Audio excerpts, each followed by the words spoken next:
Pessoal, vamos lá, retomando as nossas aulas, vamos concluir na aula de hoje a nossa unidade 2.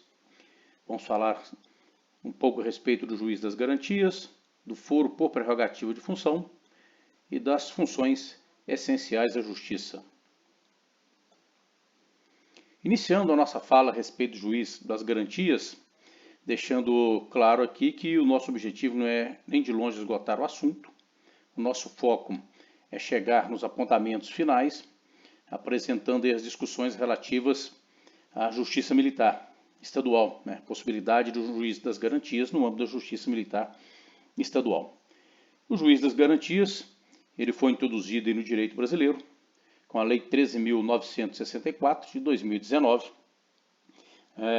A eficácia dos artigos 3º-A a 3º-F introduzidos pela Lei 13.964 está suspensa, em razão aí de decisão cautelar do nosso Supremo Tribunal Federal, uma suspensão sine die, nos autos das ações diretas de inconstitucionalidade 6298, 6299, 6300 e 6305, cujo relator é o ministro Luiz Fux.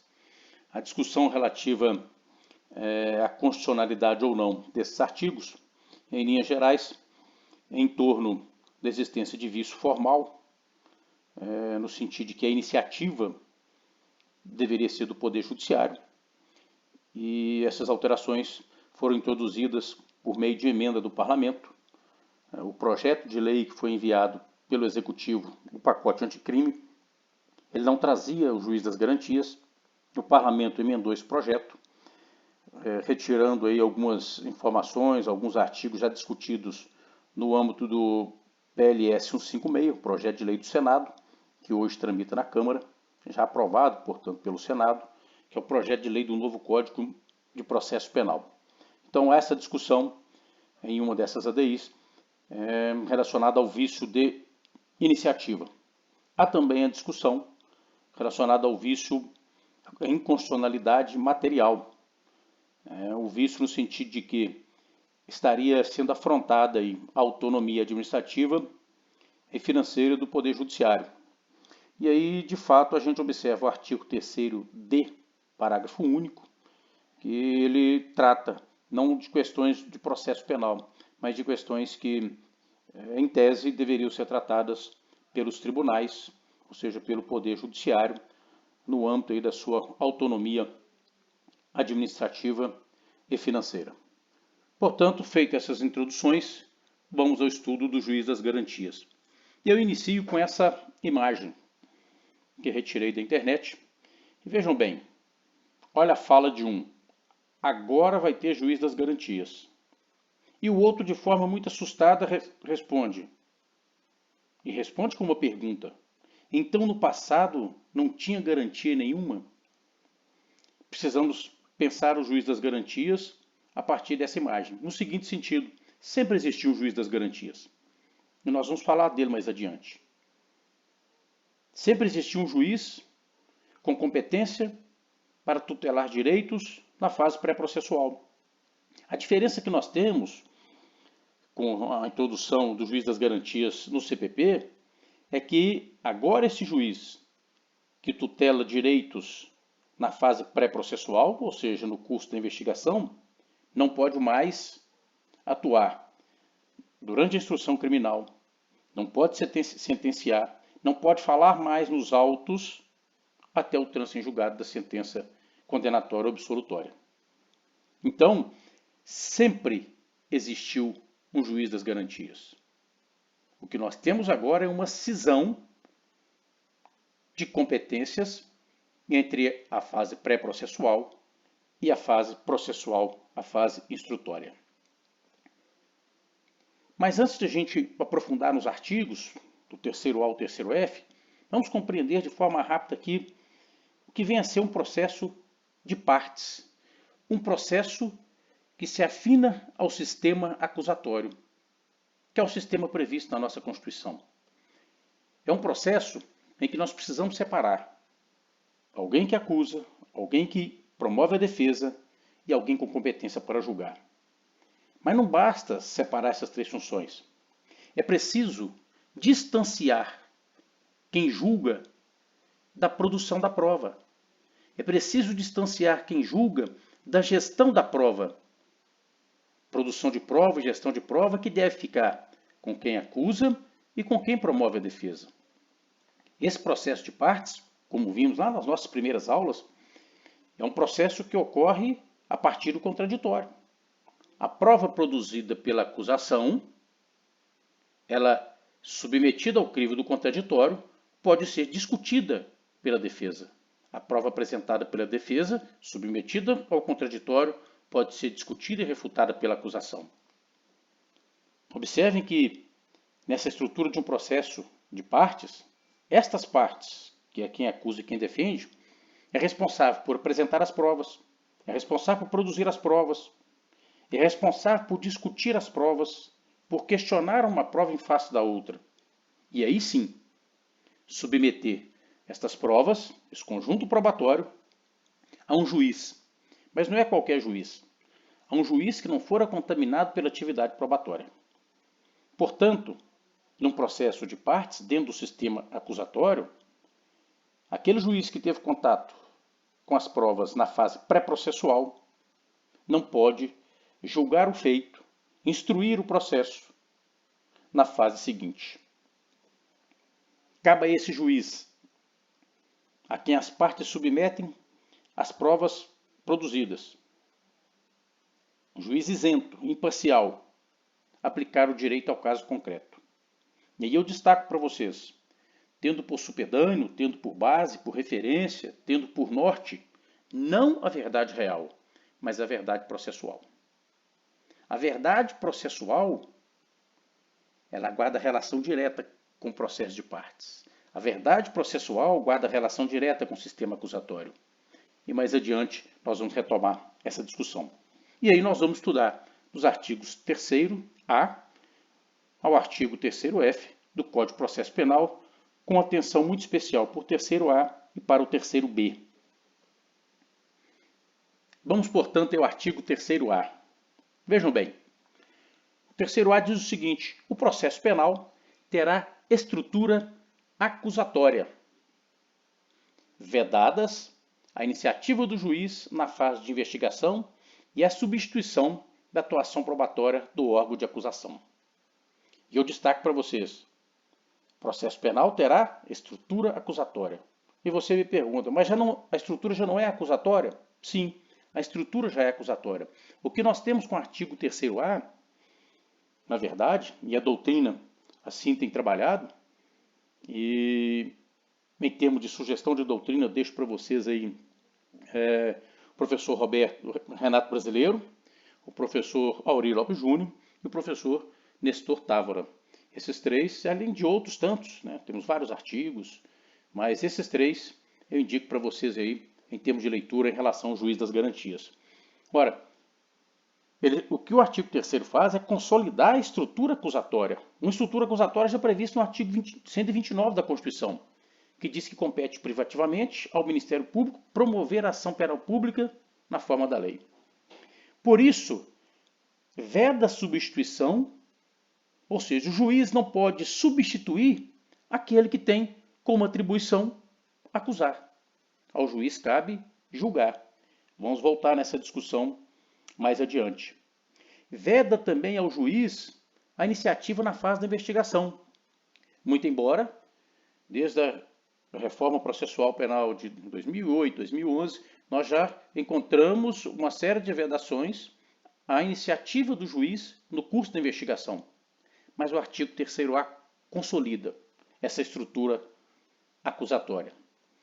Vejam que na estrutura acusatória, o juiz ele não pode ser o responsável pela gestão da prova. Não é só uma questão de produzir a prova, mas também de gestão dessa prova. No sistema acusatório, fica bem claro que quem recolhe provas para fins de ação penal, quem produz essas provas, quem discute essas provas, é a Polícia Judiciária ou o Ministério Público. Ao juiz cabe tutelar direitos e assegurar a legalidade da atuação desses órgãos. E aí eu faço a leitura com vocês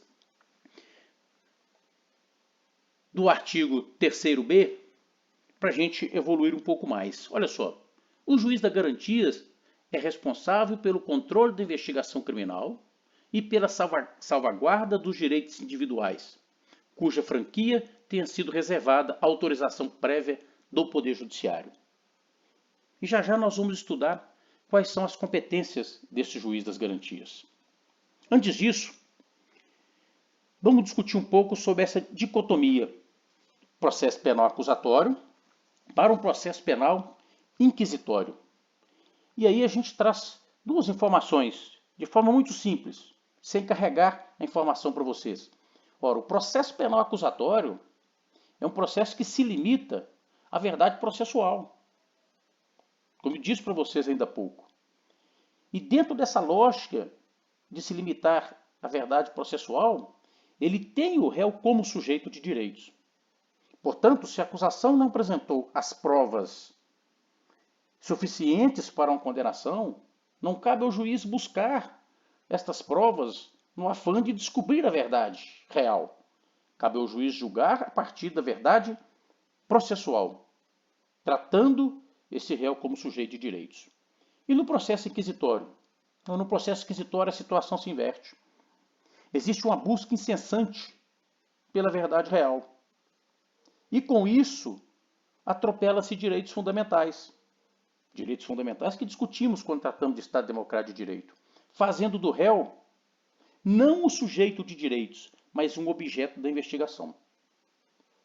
Portanto, o processo penal acusatório é o processo que se afina à nossa atual ordem constitucional. Vejam que, nas palavras do professor Geraldo Prado, ele diz o seguinte, que no sistema inquisitório, o juiz deixa de tutelar direitos fundamentais do réu, olha só, e passa a agir como um buscador da verdade. E aí, ele, em uma frase, entre aspas, ele diz o seguinte, o juiz, ele passa a ser o Google da verdade real. E não é esse o papel do juiz no sistema acusatório. Pois bem, diante do artigo 3º-A, eu pergunto a vocês, como fica a situação do artigo 156, que eu vou ler para vocês, do CPP e do 296 do CPPM? Vejam bem, olha só, 156 do CPP. A prova da alegação incumbirá a quem a fizer, sendo, porém, facultado ao juiz de ofício ordenar, mesmo antes de iniciar a ação penal, a produção antecipada de provas. De fato, o juiz pode determinar a produção antecipada de provas, a previsão legal para isso, ele não pode fazer de ofício. Determinar no curso da instrução ou antes de proferir sentença a realização de diligências para dirimir dúvidas sobre pontos relevantes. Ora, se o artigo 3º-A diz que o processo penal é acusatório e veda a iniciativa do juiz na fase da investigação, portanto, o 156, sobretudo no que diz respeito à investigação, está revogado, de forma tácita. Da mesma forma, o inciso 2, porque no curso da ação penal não pode o juiz substituir a atividade probatória típica do órgão de acusação, que é o Ministério Público. E quando nós vamos lá para o Código de Processo Penal Militar, o artigo 296 diz o seguinte, o ônus da prova compete a quem alegar o fato. Aí eu destaco, mas o juiz poderá, no curso da instrução criminal ou antes de proferir sentença, determinar, de ofício, diligências para dirimir dúvidas sobre pontos relevantes. Quais pontos relevantes? Já que cabe ao órgão de acusação apresentar as provas no sentido de buscar a condenação do réu. Já que cabe à defesa apresentar as provas e discutir as provas da acusação no sentido de provar a inocência do réu. Portanto, a doutrina tem entendido que os artigos 156, inciso 1 e 2 do CPP e o 296 do CPPM, no que diz respeito à possibilidade do juiz agir de ofício, estão, portanto, revogados de forma tácita, já que a lei não os revogou de forma expressa. Ok? Vamos adiante. Nessa estrutura de processo de partes, no sistema acusatório, o juiz não pode substituir as partes à produção das provas.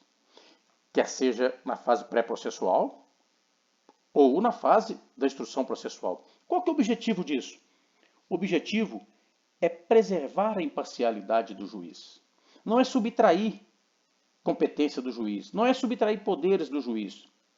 É permitir que o juiz, dentro da sua competência para julgar, o faça da forma mais imparcial possível.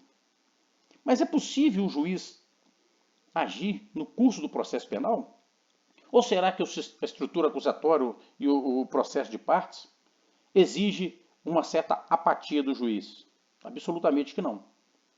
É claro que nós não podemos confundir a desídia do juiz, nós não podemos confundir o juiz que deixa o processo correr da forma que as partes querem com aquele juiz diligente. É claro que o juiz tem uma atuação subsidiária. Ele não pode ser o condutor, o gestor dessa prova. E aí, vamos à leitura do artigo 212 do CPP.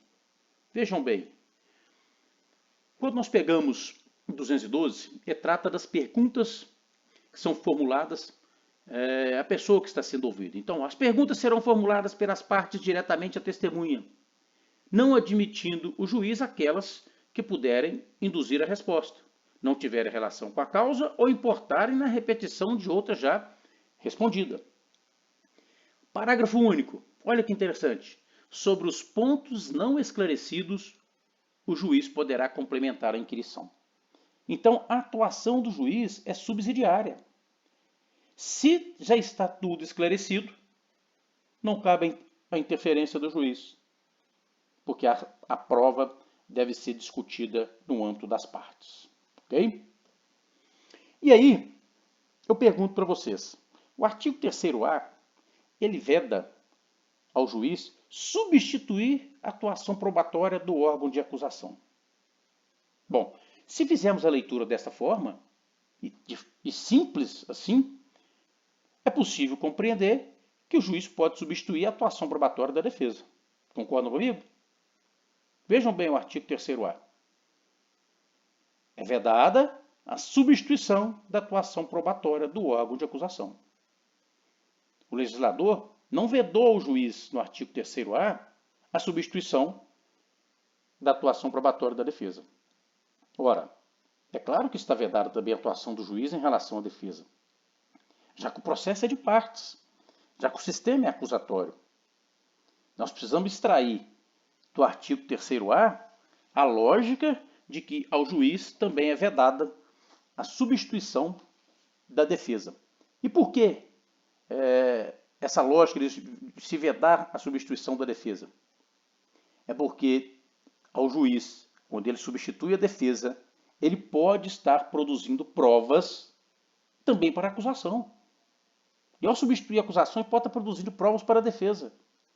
Portanto, 3º-A, não se esqueçam disso, veda também a atuação do juiz no que diz respeito à produção de provas em favor da defesa.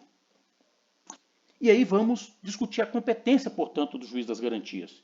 Fizemos a leitura ainda há pouco do artigo 3º-B e faremos de novo a leitura dele e dos seus incisos. Olha só, o juiz das garantias é o responsável pelo 1. Controle da legalidade da investigação criminal. 2. Salvaguarda dos direitos individuais. Mas quais direitos individuais? Todos? Não. Apenas aqueles direitos cuja franquia tenha sido reservada à autorização prévia, a reserva de jurisdição. Como, por exemplo, interceptação telefônica, porque fere a privacidade, decreto de prisão, de medidas cautelares, prisão ou que seja diversa da prisão, busca e apreensão, quebra de sigilos. A própria lei reservou ao Poder Judiciário a competência para deferir ou não essas medidas. Fora isso, não cabe ao juiz cuidar dessa salvaguarda desses direitos.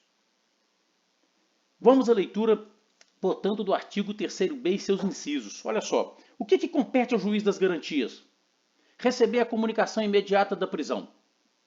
Portanto, a Constituição diz que qualquer pessoa presa tem o direito de ter a sua prisão comunicada ao juiz, para que o juiz faça o juízo de legalidade. Receber o auto de prisão em flagrante, também para o controle da legalidade da prisão. São coisas distintas. Primeiro é comunicar. Seu juiz, tem alguém preso aqui no quartel. Seu juiz, tem alguém preso aqui na delegacia. Dentro de 24 horas, remete-se o auto de prisão em flagrante. Zelar pela observância dos direitos do preso, podendo determinar que o preso seja conduzido à sua presença a qualquer tempo. Zelar pela observância dos direitos do preso, isso aqui é interessante, olha o inciso 4. Ser informado sobre a instauração de qualquer investigação criminal. Ora que o legislador não colocou ser informado da instauração de inquérito policial. Portanto, além do inquérito policial, abrange qualquer outro tipo de investigação criminal, incluindo-se aqui aquela conduzida pelo Ministério Público. Instaurada, então, a portaria, o delegado precisa comunicar ao juiz. Instaurado o PIC, que é no Ministério Público, precisa comunicar ao juiz. Instaurado o IPM, precisa comunicar ao juiz. Qual juiz? O juiz das garantias. Decidir sobre o requerimento de prisão provisória ou medida cautelar, prorrogar a prisão provisória ou a medida cautelar, decidir sobre o requerimento de produção antecipada de provas, mas provas consideradas urgentes, e desde que assegurado contraditória e ampla defesa e audiência pública e oral. Aqui nós estamos tratando da fase pré-processual. Prorrogar o prazo de duração do inquérito estando o investigado preso. Nós vamos discutir lá na frente a questão dos prazos do inquérito, que não há previsão na legislação vigente, considerando que esse artigo está suspenso, né? Nós já falamos sobre isso, para prorrogação de prazo do inquérito estando indiciado preso, investigado preso.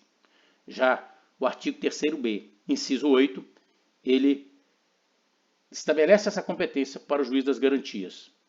Determinar trancamento de inquérito, quando não houver fundamento razoável. Ora, observe que cabe ao juiz, portanto, mais uma vez, a salvaguarda dos direitos individuais. Então, quando a lei fala que ele determina o trancamento do inquérito quando não houver fundamento para a sua instauração ou prosseguimento, ele está cuidando da salvaguarda dos direitos individuais. Requisitar documentos, decidir sobre requerimentos, aí fala sobre interceptação, afastamento de sigilo, busca e apreensão, enfim, julgar o habeas corpus impetrado antes do oferecimento da denúncia, porque cessa a atividade do juiz das garantias com o recebimento da denúncia. Antes da denúncia, o habeas corpus, quer seja para trancar o inquérito, quer seja para discutir qualquer outro direito, é de competência do juiz das garantias. Determinar a instauração de incidente de sanidade mental, decidir sobre o recebimento da denúncia ou da queixa, assegurar prontamente, quando se fizer necessário, o direito outorgado ao investigado e ao seu defensor de acesso a todos os elementos informativos e provas produzidos no âmbito dessa investigação, deferir pedido de assistente técnico para acompanhar, não acompanhar o resultado da prova. Vejam bem, artigo 3º-B, inciso 16, mas para acompanhar a produção da perícia. Não é para ter acesso à perícia, acompanhar a produção. Decidir sobre a homologação do acordo de não persecução penal ou de colaboração premiada. E o STF já decidiu que é possível a autoridade policial propor o acordo de colaboração premiada, portanto, pode ocorrer na fase pré-processual, e outras medidas inerentes às atribuições típicas do juiz das garantias. Depois vocês refaçam essa leitura.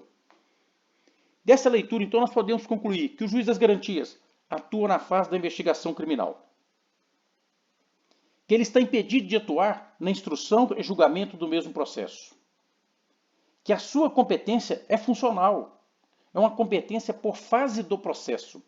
Eu posso ter um juiz atuando como juiz das garantias, e esse juiz não pode atuar na instrução criminal e julgamento do mesmo processo.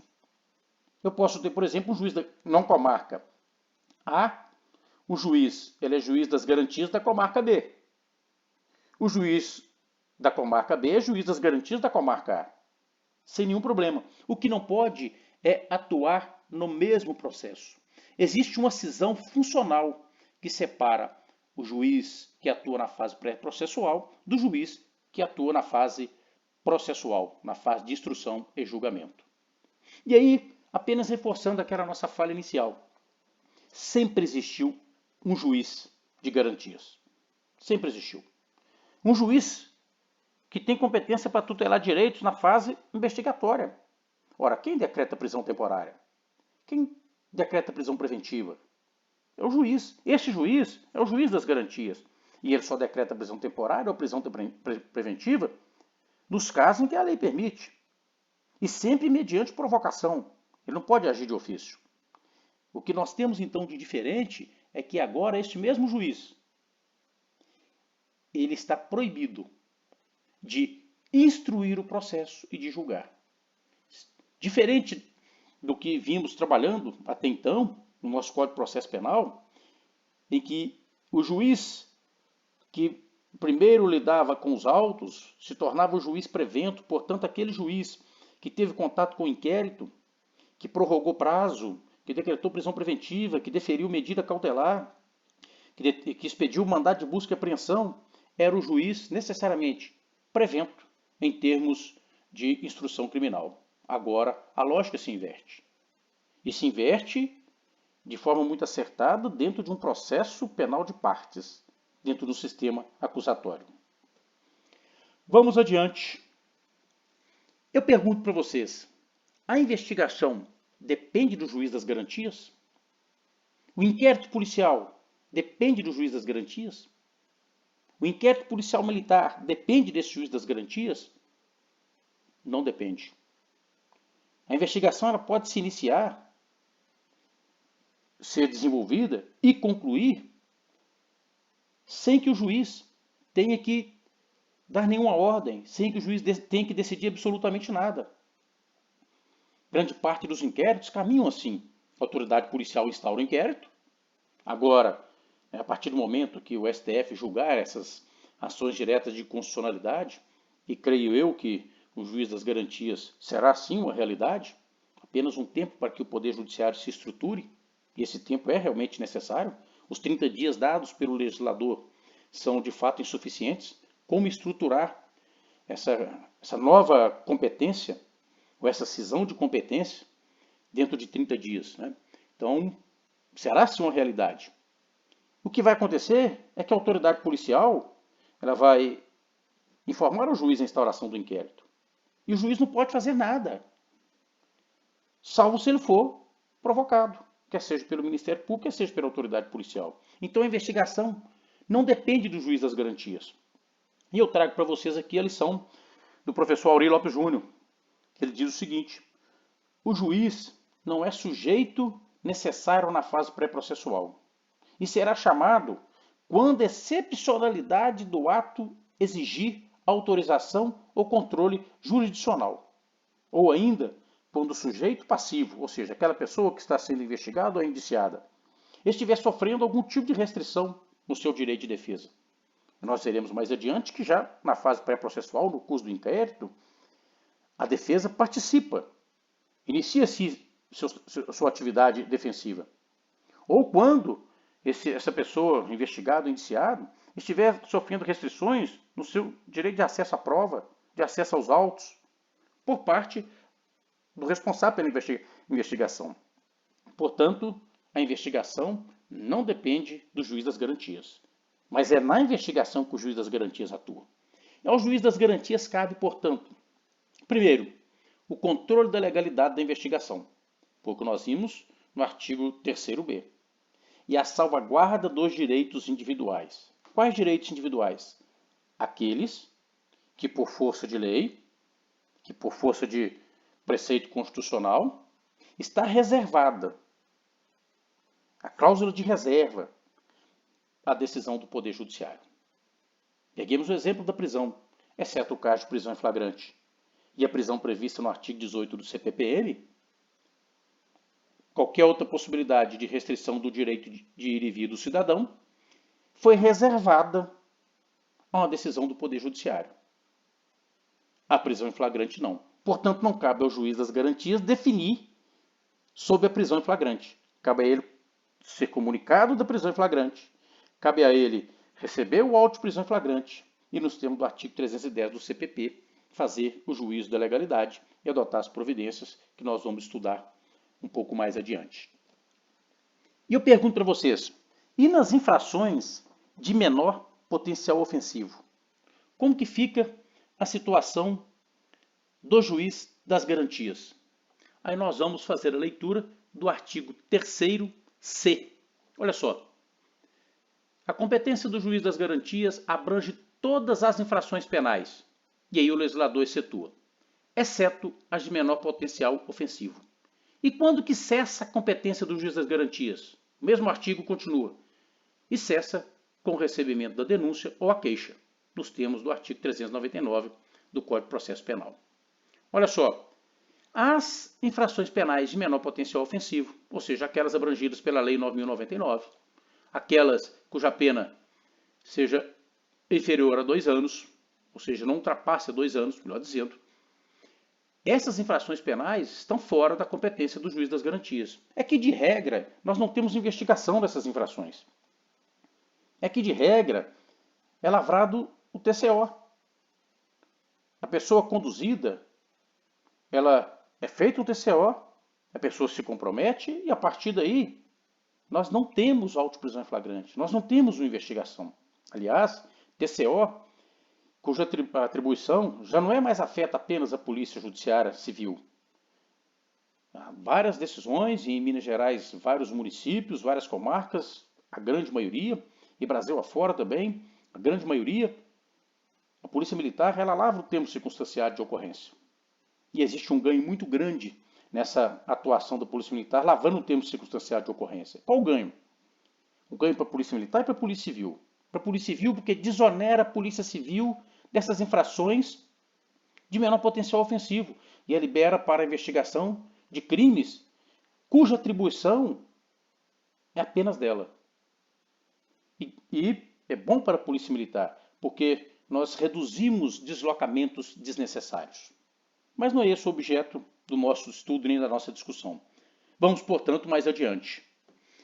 E as decisões do juiz das garantias vinculam o juiz da instrução? Não, por certo que não. Vejam só, o parágrafo 2º. As decisões proferidas pelo juiz das garantias não vinculam o juiz da instrução e julgamento, que no recebimento da denúncia ou queixa deverá reexaminar a necessidade das medidas cautelares em curso no prazo de 10 dias. Ora, aquelas providências adotadas, portanto, pelo juiz das garantias, no curso da investigação, imagine que ele decretou uma prisão preventiva, impôs uma medida cautelar diversa da prisão, quando do recebimento da denúncia, e é do juiz das garantias, a partir daí o juiz das garantias não fala mais nos autos. O juiz da instrução deverá, nos termos do parágrafo 2º, rever a necessidade da manutenção dessas medidas. Portanto, as decisões proferidas pelo juiz das garantias não vinculam o juiz da instrução. Gravem isso, porque isso é importante.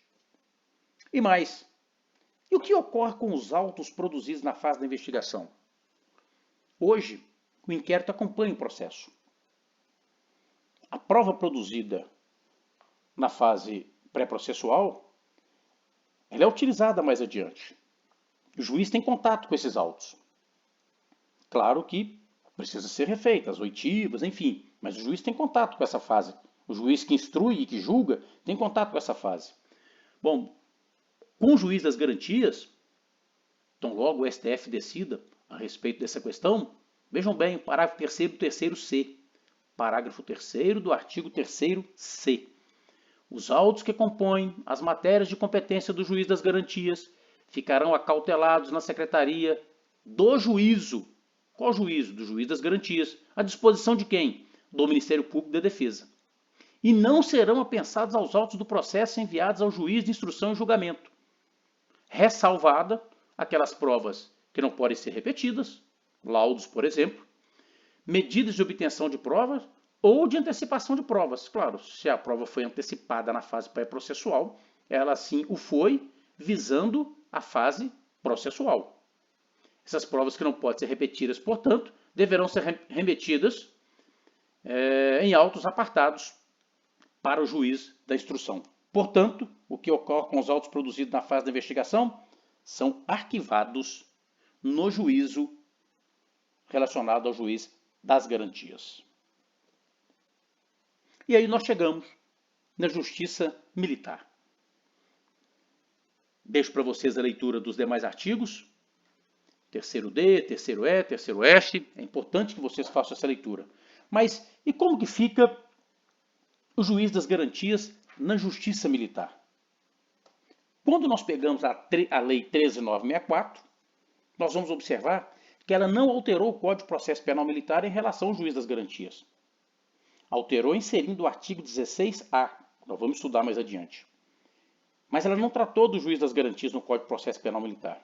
Portanto, numa leitura, numa interpretação meramente literal, não se aplica à justiça militar a lógica e a estrutura do juiz das garantias. Mas aí nós precisamos trazer duas discussões. A justificar, claro, a existência desse juiz das garantias na justiça militar.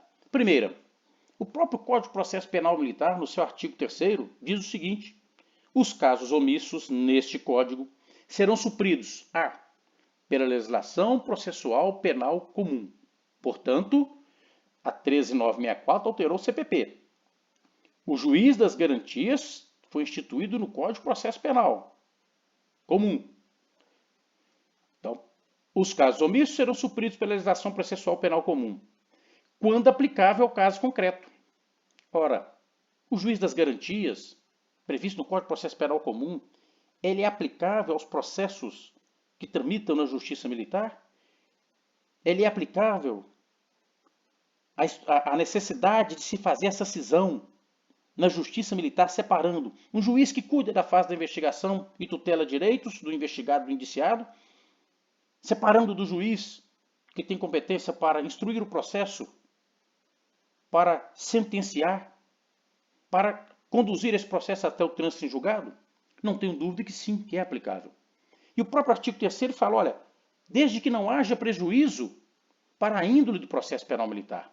O processo penal militar tem características que divergem do processo penal comum, sobretudo em razão do bem jurídico tutelado, dos bens jurídicos tutelados.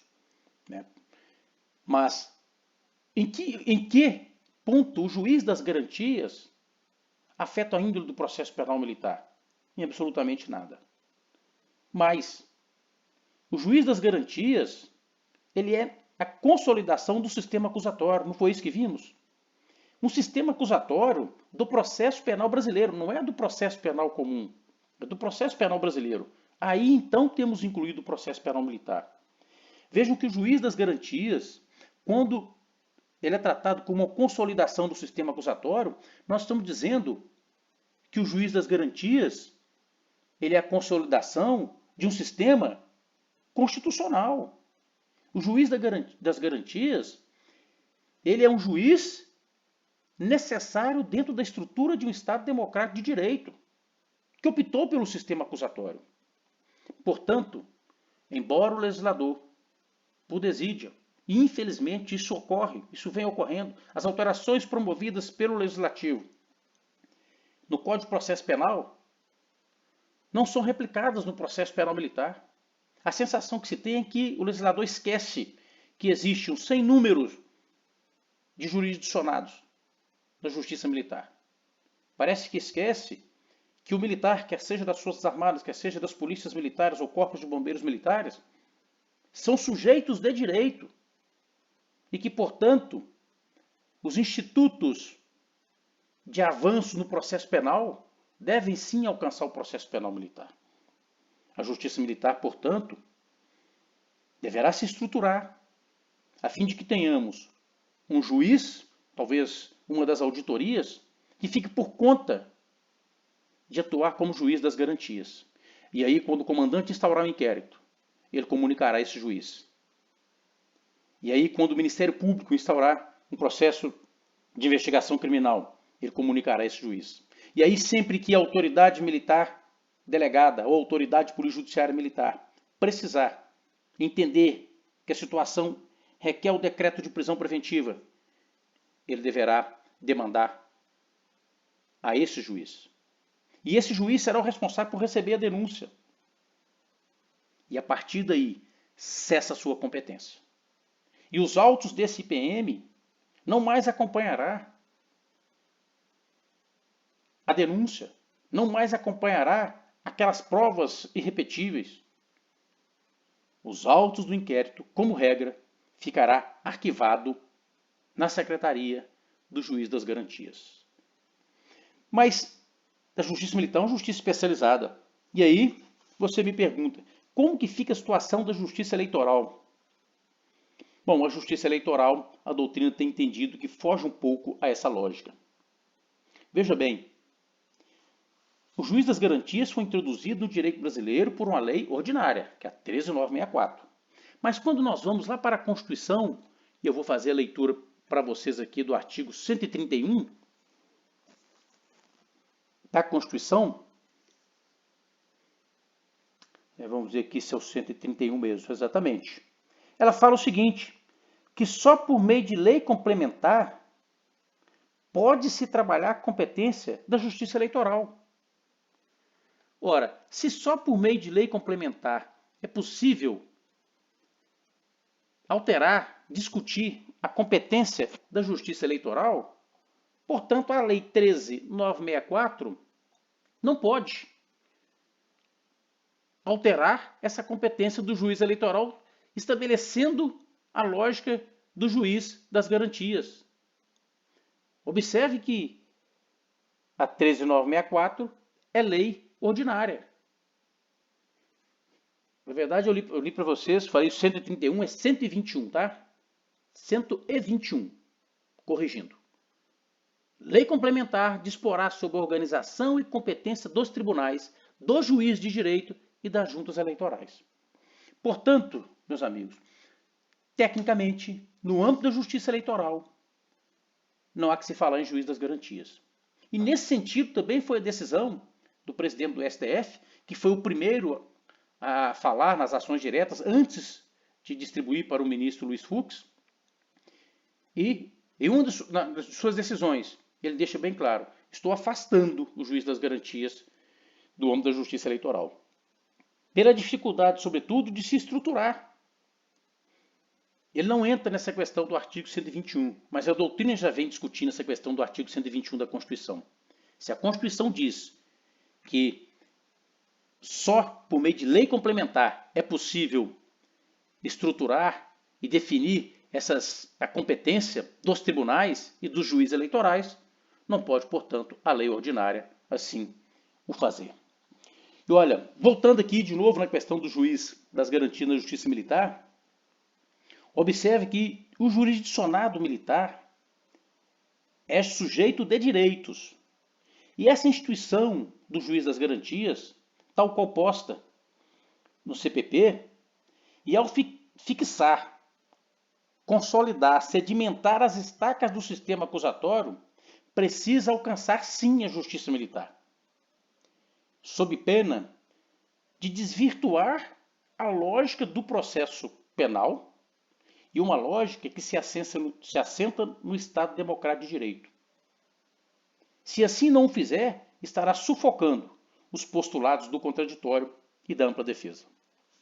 Cabe, portanto, o juiz das garantias na justiça militar, independente das alterações promovidas pela 13.964 de 2019 no CPP. E aí nós encerramos a questão do juiz das garantias. Como eu disse para vocês, seria uma passagem rápida, apenas para dar a notícia e para focarmos aqui na justiça militar. Vamos, portanto, tratar das funções essenciais da justiça. Lembrando sempre que o fundamento há de ser a Constituição. E nós começamos com o juiz. Nós vamos falar do juiz, do Ministério Público e da advocacia. Quando nós pegamos o artigo 95 da Constituição, ele diz o seguinte, vou ler para vocês e vou deixar alguns outros artigos para vocês lerem. Os juízes gozam das seguintes garantias. Aí ele vem, vitaliciedade, inamovibilidade, redutibilidade de subsídios. Sabe o que isso significa? que para que o juiz tenha condições de exercer a judicatura, para que o juiz tenha condições de manter essa sua isenção, é preciso assegurar na Constituição alguns direitos que lhes são caros. Quando nós pegamos lá no artigo 36 do CPPM, veja bem, vamos localizar aqui, 36 do CPPM. Ele diz o seguinte: o juiz promoverá a regularidade do processo e a execução da lei e manterá a ordem no curso dos respectivos atos, podendo para tal fim requisitar força militar.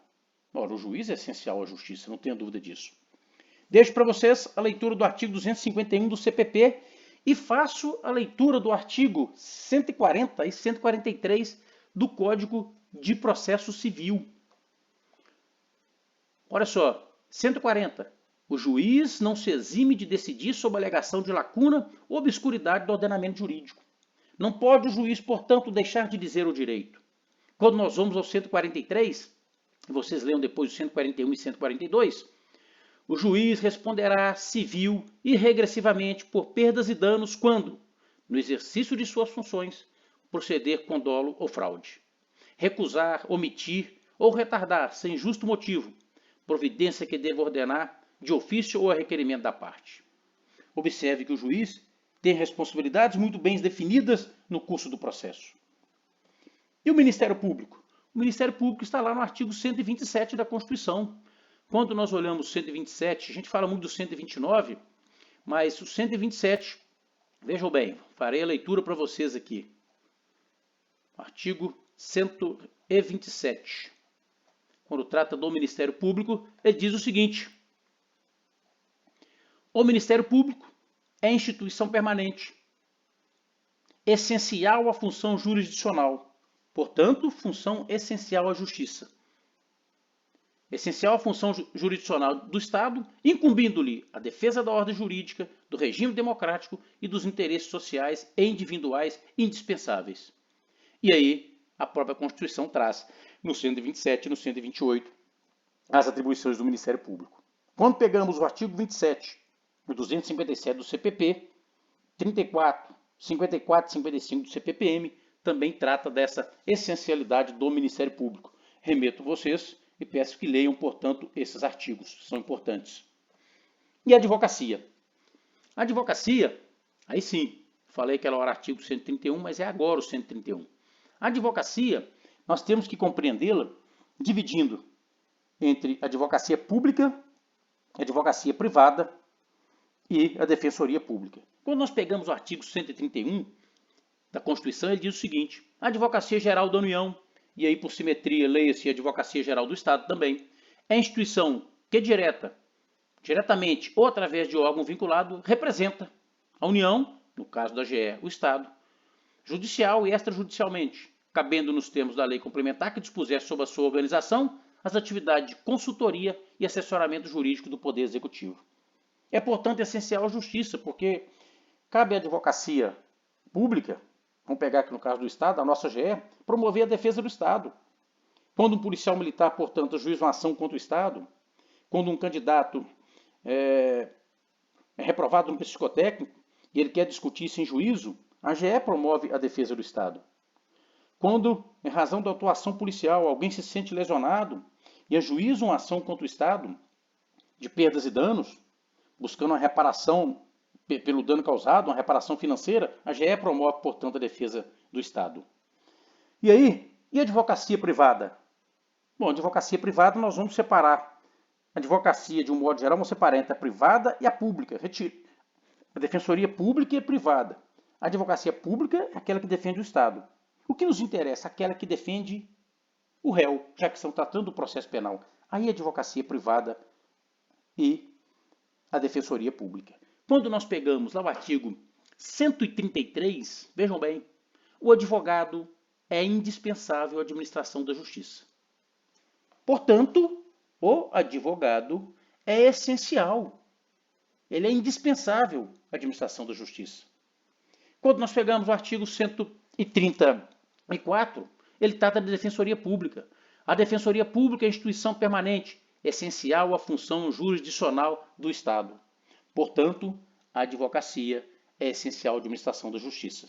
E eu remeto a vocês a leitura dos artigos 71 do CPPM, 185 e 261 do CPP. Observe que se faltar um desses atores, nós não temos processo penal. O processo penal, ele se materializa, ele se perfaz a partir de uma relação triádica, em que eu tenho alguém que acusa, eu tenho alguém que promove a defesa e eu tenho alguém que julga. Não existe hierarquia entre esses atores. Existe uma segmentação de atribuições, Ministério Público, advocacia e competência do juiz. Cada um dentro da sua competência ou das suas atribuições previstas na Constituição, no Código de Processo Penal, no Código de Processo Penal Militar, cada um exercendo essa competência ou essa atribuição, permitirá que o processo penal caminhe dentro de um processo penal de partes e de um sistema acusatório. E aí, vamos falar um pouco do foro por prerrogativa de função. Foro por prerrogativa de função, que algumas pessoas falam de foro privilegiado, de forma errada, equivocada, porque na verdade a prerrogativa é um direito conferido a certas pessoas que, em razão do cargo que ocupa, em razão do status, em razão da atividade que exerce, mas sempre no interesse público.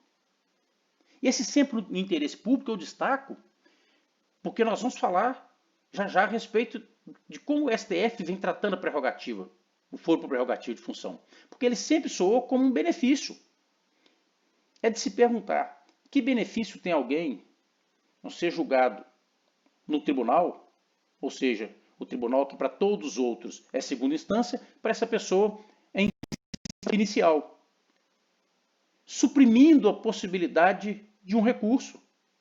Quem é julgado de forma originária pelo STF, ele perde essas possibilidades que as outras pessoas têm a partir do juiz de primeiro grau, do tribunal, de um STJ. E observa que o foro por prerrogativa de função ele só se aplica a causas penais. Destaco isso aqui para vocês. Ele só se aplica a causas penais. Ato de improbidade administrativa. Se submete à regra do foro por prerrogativa de função? Absolutamente não. O ato de improbidade administrativa não é uma causa penal. Olha, o STF, discutindo essa questão do foro por prerrogativa de função, na verdade, ele trouxe um entendimento que já se esperava. Só se aplica aos crimes praticados no desempenho da função. Portanto, não é qualquer crime, como se entendia até então. Mais do que isso, além de ser praticado no desempenho da função, tem que guardar a relação ou tem que dizer respeito ao desempenho funcional. Nesse sentido, o artigo 84, parágrafo 1º e 2º do CPP foram considerados inconstitucionais. O foro, então, a partir dessa leitura, por prerrogativa de função, ele persiste enquanto a pessoa for autoridade. Observa que quando a pessoa praticava o crime, era deputado, por exemplo, ou era um magistrado, um promotor, enfim. Essa pessoa já estava afastada das atividades, um parlamentar que não foi reeleito, e ele continuava mantendo esse foro. Agora não. O foro por prerrogativa de função persiste enquanto a autoridade for, enquanto a pessoa for autoridade. E não existe essa possibilidade da pessoa, depois dela ser intimada para apresentar as alegações finais, recusar o foro. Porque senão ficaria fácil para a pessoa trabalhar ganhando tempo dentro da regra do jogo. É possível a pessoa renunciar ao foro? Não. O foro, enquanto a pessoa estiver na função, é irrenunciável, porque não guarda relação só com ele, guarda relação com a atividade que ele exerce sempre no interesse público. Mas é possível, por exemplo, renunciar ao mandato. Se ele renunciar ao mandato antes de ser intimado para apresentar as alegações finais, ok, o processo dele vem para o primeiro grau de jurisdição. Agora, se renuncia depois de intimado para apresentar as razões finais, nesse caso, a jurisdição se perpetua e, portanto, ele será processado e julgado naquele foro que guarda relação com a sua atividade. No que diz respeito a crime eleitoral, se a autoridade tiver foro no TJ, Tribunal de Justiça, né, dos Estados, ou no Tribunal Regional Federal, esse processo será no TRE, ok?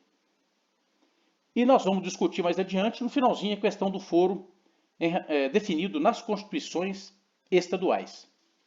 Eu trouxe para vocês aqui as autoridades que têm foro por prerrogativo de função.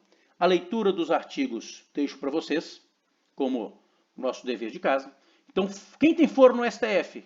Causas penais: presidente da República, vice-presidente, deputado federal e senador, ministros do STF, procurador-geral da República, advogado-geral da União, ministros de Estado e comandantes das Forças Armadas, membros do STJ, ou seja, os ministros do STJ, os ministros do STM, os ministros do TST, os ministros do TSE, os ministros do Tribunal de Contas e os chefes de missão diplomática permanente.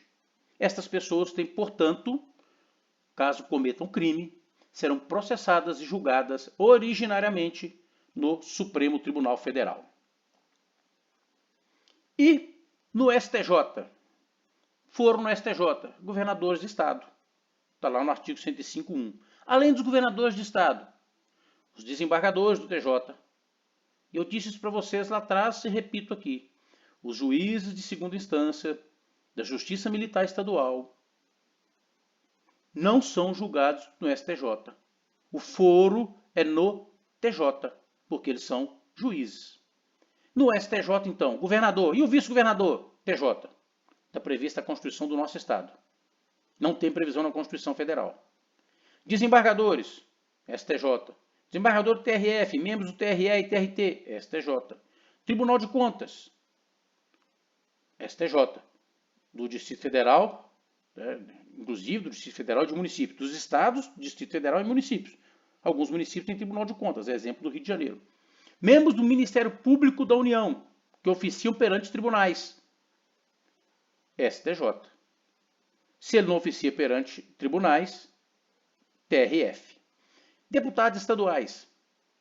Olha, artigo 106, inciso 1, diz que ele é julgado no Tribunal de Justiça. Mas, se for crime de competência da Justiça Federal, TRF.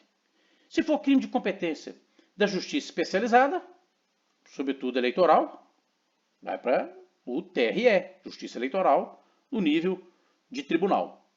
Leitura, portanto, obrigatória desses artigos. Quem tem foro no Tribunal Regional Federal, no TRE? Os juízes federais.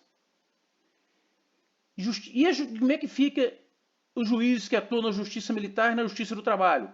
A Justiça do Trabalho tem competência criminal? Não tem competência criminal. Julgado no Tribunal Regional Federal. E os juízes da Justiça Militar da União? Eles são julgados, portanto, vejam bem, são julgados na Justiça Militar, já que são juízes da Justiça Militar. Não. Nós não vimos que a Constituição diz que a Justiça Militar julga os crimes militares? E ela define quem comete o crime militar, e o civil não comete o crime militar? Como regra, nós temos a possibilidade que comete, né? Um insubmisso, por exemplo, mas não é o caso do juiz. Portanto, o juiz militar, o juiz da Justiça Militar da União, ele é julgado no Tribunal Regional Federal. Membros do Ministério Público Federal, Ministério Público do Trabalho e Ministério Público do Distrito Federal. Esse aqui é o Ministério Público Militar, tá? Ministério Público Federal, Ministério Público Militar, Ministério Público do Trabalho, Ministério Público do Distrito Federal. São julgados no Tribunal Regional Federal ou, em se tratando de crime eleitoral, no TRE. E no Tribunal de Justiça, eu trago aqui o nosso Tribunal de Justiça, claro. Ele julga os juízes do Estado. Os tribunais julgam os juízes, claro, do Distrito Federal. E os juízes da Justiça Militar? Sim, de primeiro e de segundo grau. Portanto, o juiz titular da primeira, segunda, terceira, quarta, quinta auditoria e o substituto da quinta. mais os 7 juízes que integram o segundo grau de jurisdição do nosso TJM são processados e julgados no Tribunal de Justiça. Julga também o Procurador-Geral de Justiça, com previsão da Constituição Federal.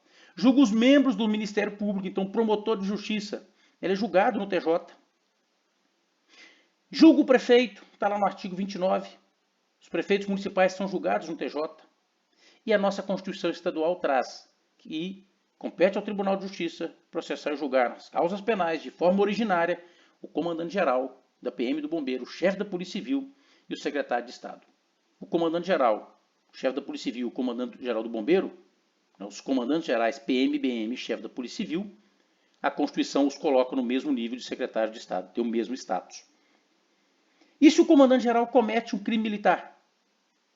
Aí nós temos que fazer uma leitura da Constituição, aplicando o artigo 106 à lógica do crime militar. Portanto, ele será processado e julgado no Tribunal de Justiça Militar. Ele não será processado e julgado na primeira instância, dentro daquela lógica que nós vimos do STF, de que o crime tem que ser praticado no desempenho da função e que diga respeito ao desempenho funcional.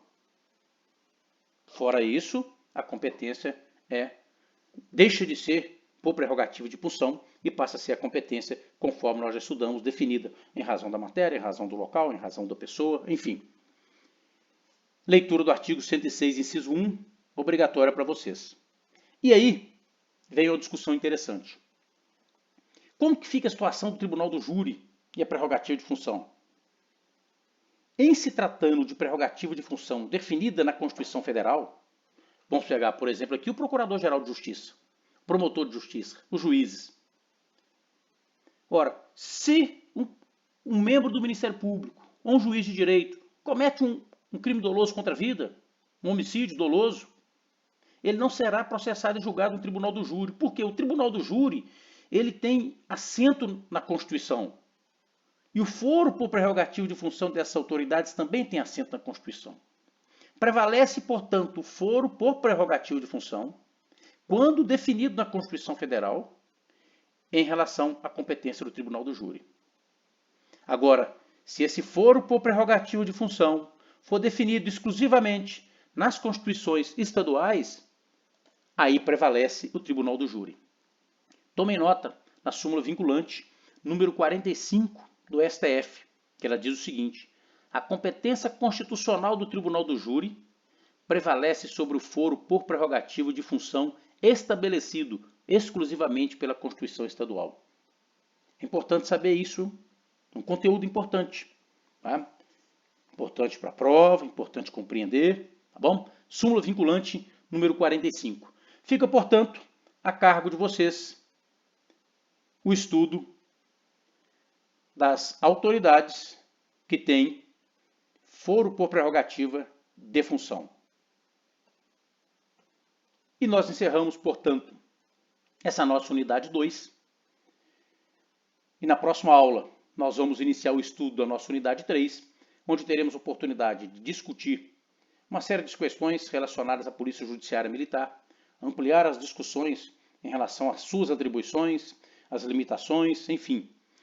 Bons estudos, não deixe de participar dos nossos fóruns, eu tenho deixado algumas questões, alguns questionamentos para vocês no fórum, portanto, não deixe de participar.